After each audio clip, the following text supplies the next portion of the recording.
Yeah, I feel strongly about taxes. I don't have a complicated position on taxes. I just don't think we should have an income tax and we should repeal the 16th Amendment. That's about all.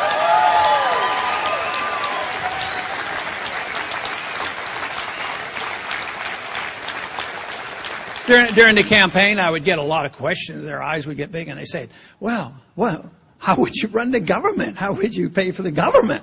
I said, well, maybe the way we did before 1913. You know, we might have been able to do it. And one time when I was being interviewed and I was in the Cannon building, and I was arguing the case for no income tax, and the interviewer said, he says, Congressman Paul, he says, how can you stand there and say that? He says, without the income tax, you wouldn't even have that building there. I said, this building was built before 1913.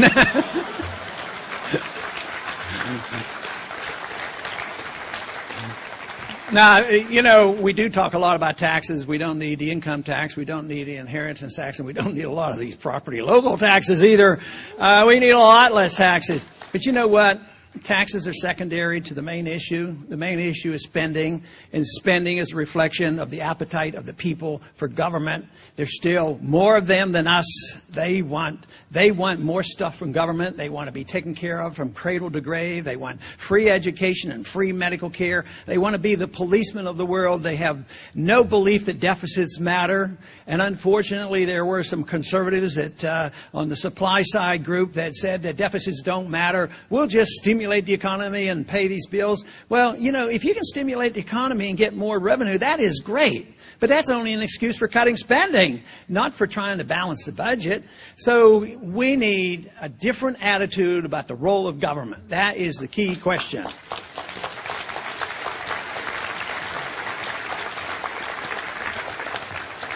And for me, the role for government should be very simple. It should be to try to guarantee some of our liberties. Protect our liberties. How about protecting the concept of private property? Protect the idea of contract. No counterfeiting, even by the Federal Reserve. So what do we have now? We have a government that owns the property. We pay rent to it. We can't do a thing with it without permission. They violate contracts. They're the biggest counterfeiters in the world. And they tell us everything that we do, we have to get permission from the government. So they are doing exactly opposite of what they're supposed to be doing, and they ignore the things that they should do. So we have a tough job ahead of us.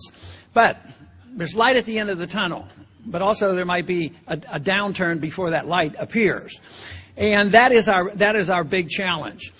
I believe that we're moving in the direction of a much, much more serious economic crisis. We're in the midst of a financial breakdown, a financial crisis. It was built on fiat money, the dollar reserve standard, and it was unstable, and it is coming down, and it's not been allowed to just go down and rebuild it. It's been delayed. You know, they're working very hard up in Washington to prop up the prices of houses. And they're working very hard to stimulate house building, home building. And, of course, the opposite should be the case. Let the prices go down and don't subsidize anything. And maybe we could go back to work again.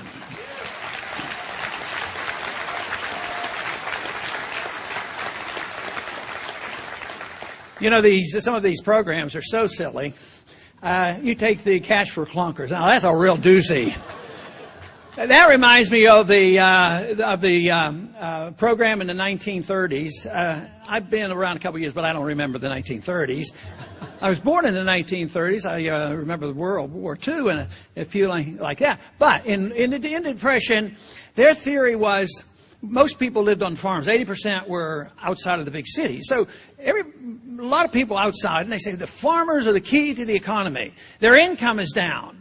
And therefore, they can't buy stuff. And if we could just take care of the farmers, we'll be okay.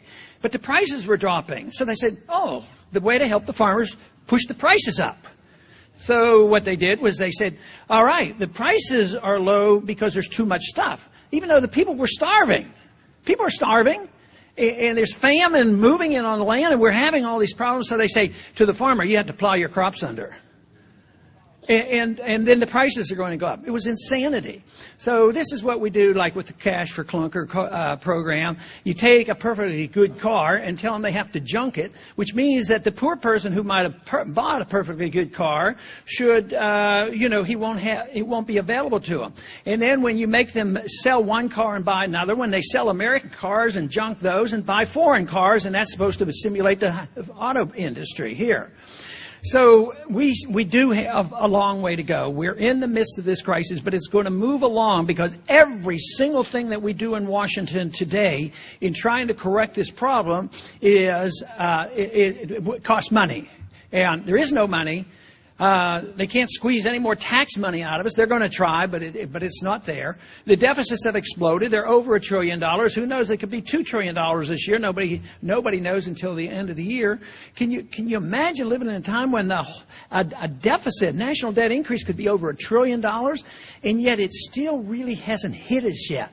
The full effect of all this money printing and deficits and this weak economy hasn't destroyed the confidence in the dollar, and it's less than it was, but there's still a tremendous amount of confidence. People will buy and store and put their money in dollars temporarily, but this cannot continue. Just as the financial system built on a house of cards couldn't continue, and we knew the malinvestment and the overexpansion would have to give in, there would have to be a collapse of the bubble.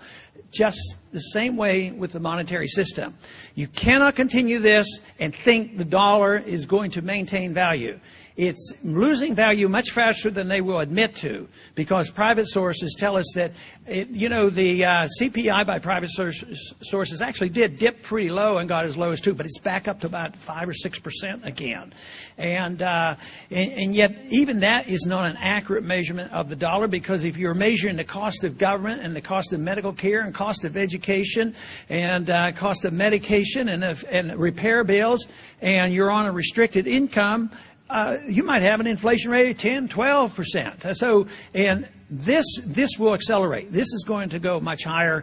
And the real story is that the confidence in the dollar is very shaky. It's there, but it's the confidence that keeps us from having runaway inflation and destruction of the dollar. But confidence can be lost. Confidence is a subjective element that is worked into the value of a currency. And it depends on military strength and apparent economic strength and wealth.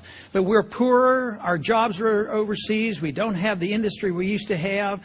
And we're really not the military power we think we are either. Our military is much weaker than they admit. I mean, but they're almost like they live in a different world. The military's down, the morale is down, the money isn't there, and they're going looking for a couple more wars to fight. It makes no sense whatsoever. But no, we don't have to worry. It's not the military anymore, because there's been a coup. Have you heard? It's the CIA coup. The CIA runs everything. They run the military. They're the ones who are over there lobbing missiles and bombs on these countries. It's not even the military that does that. The CIA runs this. And, of course, the CIA is every bit as secret as the Federal Reserve, and yet think of the harm that they have done since they were established since World War II. They are a government unto themselves. They're in businesses. They're in drug businesses, and they take out dictators. We need to take out the CIA is what we need to do.